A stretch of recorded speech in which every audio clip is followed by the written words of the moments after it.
amid rising global tensions and US President Trump's wishes for Apple to manufacture iPhones in the US. The company is set to post robust sales in India in FY25 and 26. Let's go across to Sumita and understand what are the details we are gathering. Sumita, what does the sources say?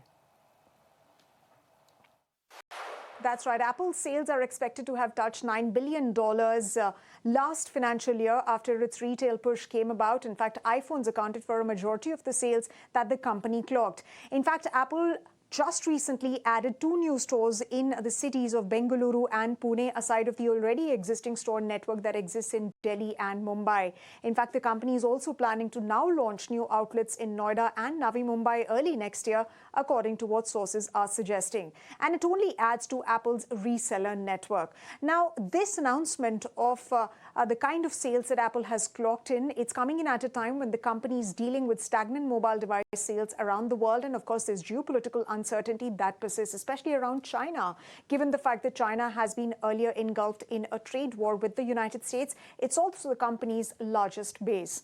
India, even though it represents still a fraction of its overall business, has a 7% market share here in this country. But the company continues with its push here, and this market is expected to become a key market for Apple in the next couple of years. So whether it's related to the company's manufacturing plants or retail, that's essentially in a push to reduce dependence on China.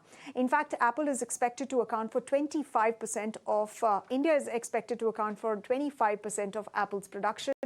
And in terms of production and devices, well, just ahead of its annual event on September 9th, Morgan Stanley has released a note on Apple, and it expects Apple to increase prices modestly for its iPhone 17. In fact, average selling prices could see a boost of 5% in FY26. In fact, this is the first ever hike that is likely to be taken by Apple since 2017. However, Morgan Stanley doesn't expect demand to be impacted. So all eyes on the September 9th event now, when Apple unveils iPhones, watches and AirPods too. Okay, Sumita, thanks for taking us through all of those details. So, well, yes, big announcement expected from Apple soon, and the unveiling of Apple iPhone 17 is also expected over the course of next week.